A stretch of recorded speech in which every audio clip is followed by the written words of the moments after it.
the base, rubber gels on there,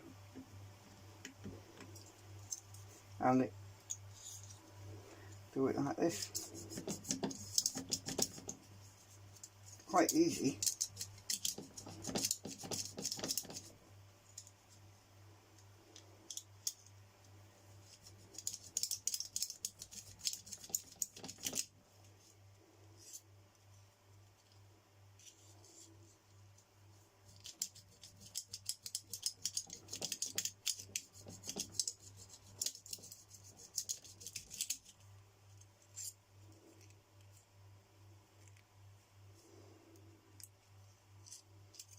Oh.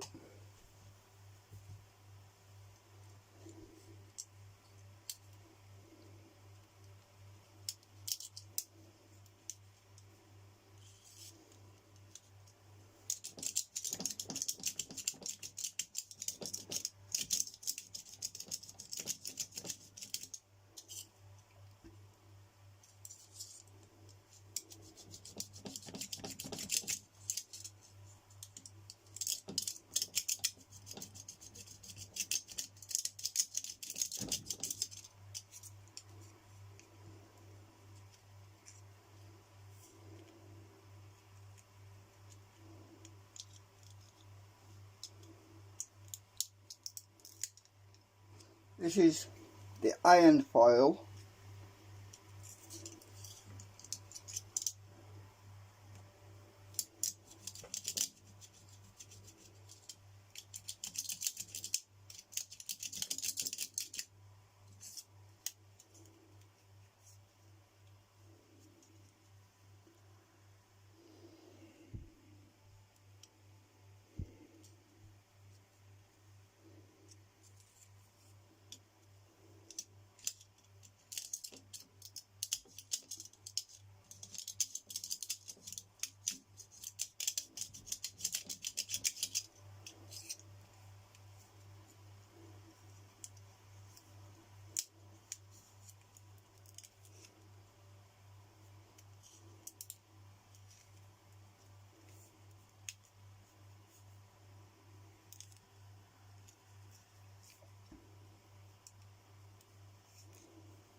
Alright, I need to get another piece. Wait a minute.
That's how it's done.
Right.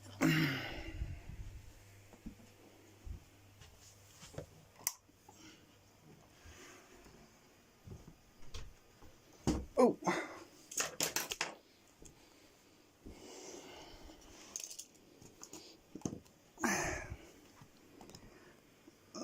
Let's see.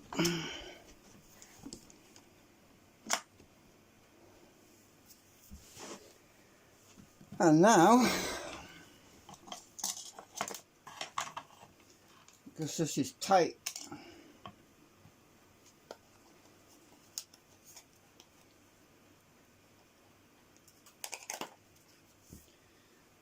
when I mean tight, I mean it's, when I put it on here, it's going to hold itself on because it's so coiled nice and tight. So I have to I put double-sided tape on here, and I need to open one end up a bit, and I need to just get this started, get this in there. Right, and I'll push it in my plastic rod and just roll it, and it will stick to the double-sided tape. And that's my other foil. That's actually a little bit sticking out the end there because these are slightly longer than 100mm, but that's okay, I can always trim it down later if I want. So that's one done.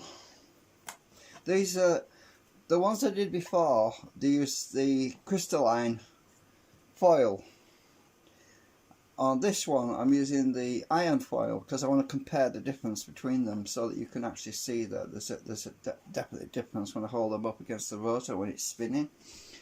So anyway, I've got to put double-sided tape on this one now.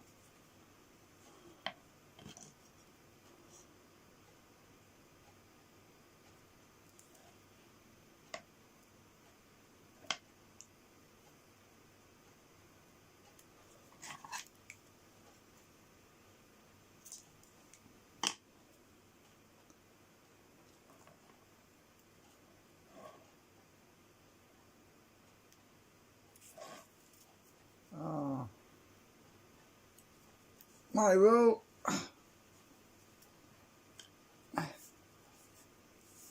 Fell on the floor. I hope it hasn't picked up any bits.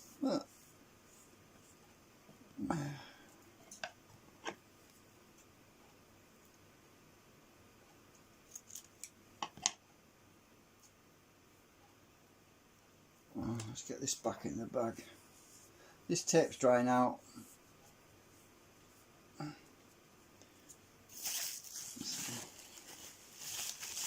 gonna have to get some more of that soon. Okay, so that's that one I did.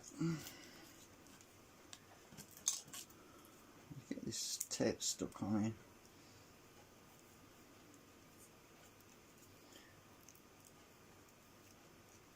Just take the backing off, and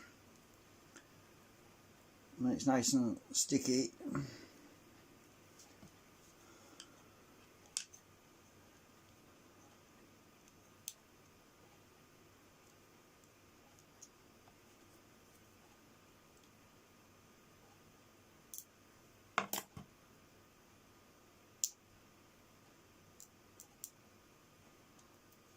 Getting this opened up a bit is a bit of a trick. I use my tweezers. Oh, no.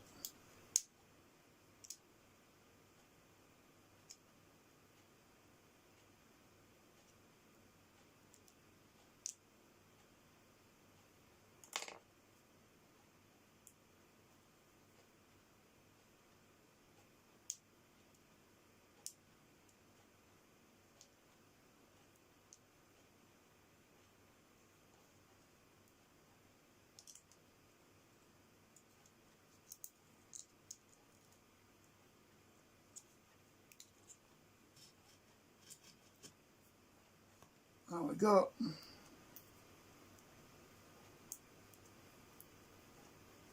I'm just getting rid of that kink that's in there. There we go. So that's how I do it. It's one layer. This is 1.1 millimeters. This is 0.1 millimeters thick steel, iron rather. So later on,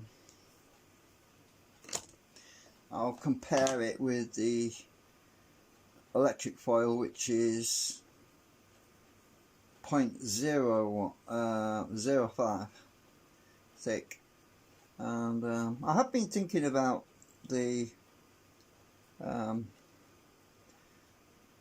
this doesn't work perfectly yet because as I say, it's all the little tweaks that you do that add up. So I think once to get these new segments installed in the middle rotor and eventually do the other outer rotor, the back rotor and the front rotor section with the new segments, because I've moved the magnets further out to the edge on here so that I can move them, adjust the exit point, because this is the exit point at this end of the segment because it's moving in this direction. So obviously I want to minimize the drag on the system, so yeah, so anyway, I've been thinking about that. I'm also going to redesign the coils, actually, the way they're mounted on the canopies. I came up with an idea last night, a solution to piggyback the coils onto the back of the canopies so that I don't have to, so they're not permanently attached to the canopies. I've designed something in my head. I've got to model it where the coils can be basically fitted to the canopy and then lifted off. Then I can try out different coils as well. So that's an idea I came up with last night, but I haven't modelled it yet. So it's a bit similar to the bobbin type, you know, where you put the bobbin on the back, but it's using pegs instead. So I'll see if I can explain it. Just a minute.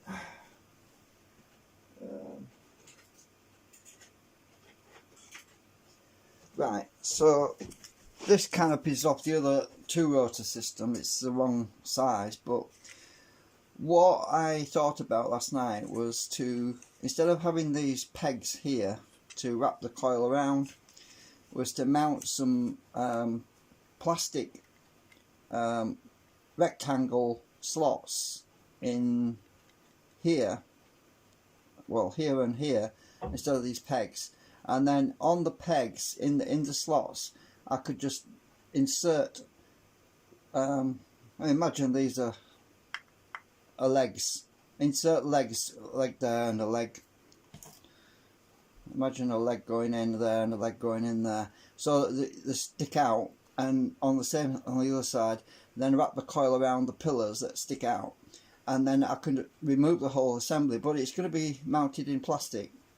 There's going to be plastic holes that I can just plug the coil into. It'll be on it'll be mounted with these. I'm going to use these things below the coil to rotate the field, so that we have these on the back as well. Remember, this is for the two rotor system, so we have these underneath the coil as well, like this. So we rotate the field.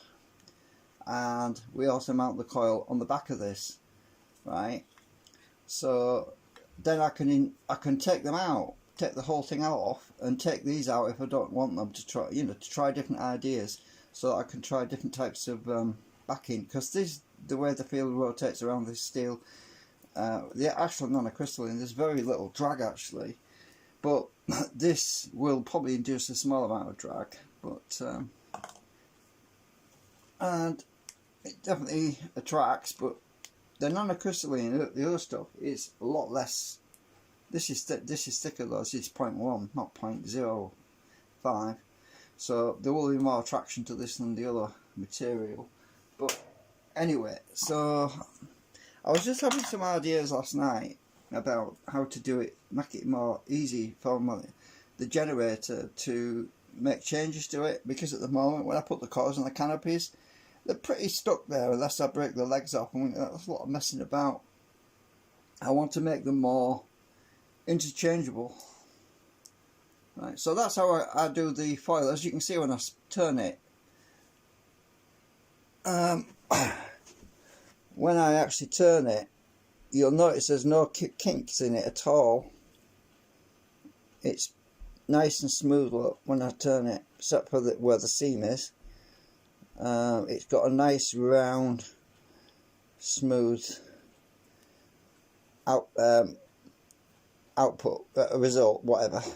So anyway, yeah, this is the way I do it, and it's very good results. Actually, it looks really good, except for where the seam is, obviously. But the seam doesn't matter. The seam can be underneath, so the field can, yeah, pivot around that. So anyway, thought you'd find that interesting. It's a way of making these things look really nice. It almost looks like a steel rod, but it's not. It's just the foil on the mounted on the plastic. And the way to trim this, let me just get my scissors, because it's open-ended. I can just insert my scissors. Find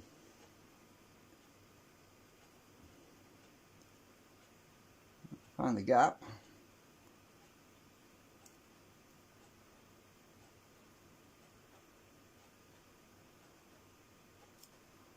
If I can get my scissors started in the gap. Right. Rest it against that plastic end, and then I can just trim that off like so.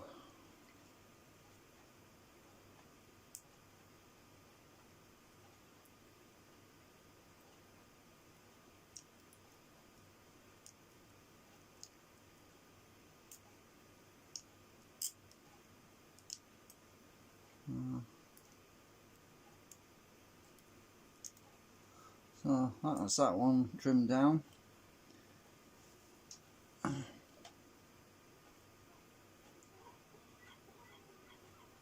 What's a bit more?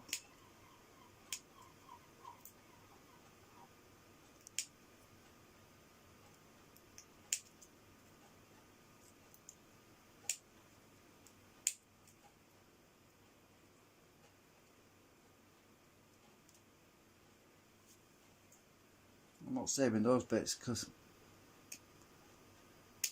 I don't want to get splinters in my fingers either. So right, that's that, and I've got a bit of emery paper. I'll just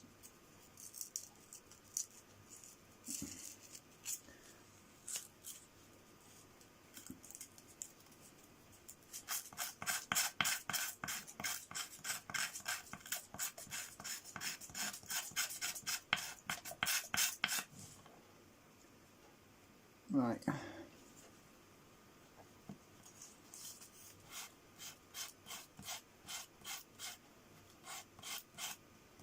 I just don't want to cut myself on that because it's pretty sharp.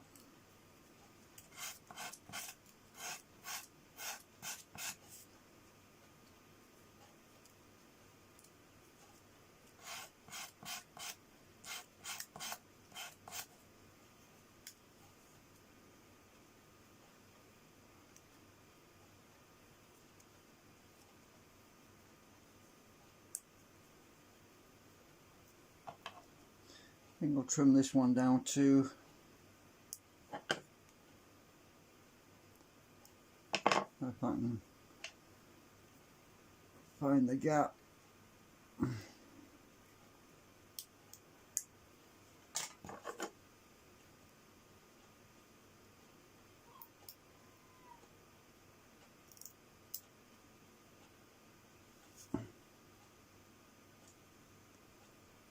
splinters. Where's the gap gone? Oh, there it is. My eyes are terrible.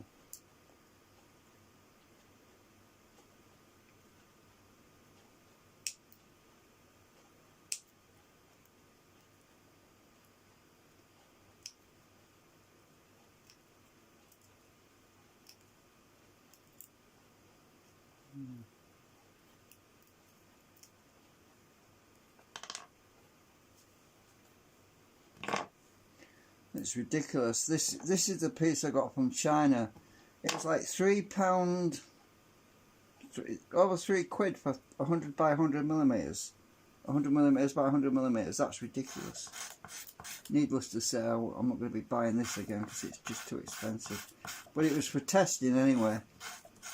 It was for it's just for doing tests, comparisons. That's why I made it on this plastic tube instead of mounting it inside a canopy, because then I can move it around and we can try out different things with it.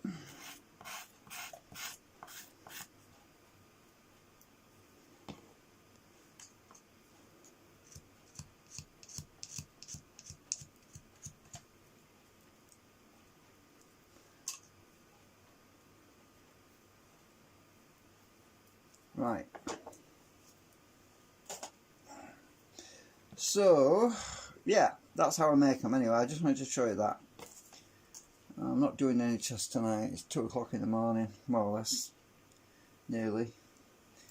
I just wanted to show you that simple way of making this so that it wraps itself, basically, it holds itself on, but the double-sided tape is just to stop it from sliding off the plastic tubes which I made 3D printed.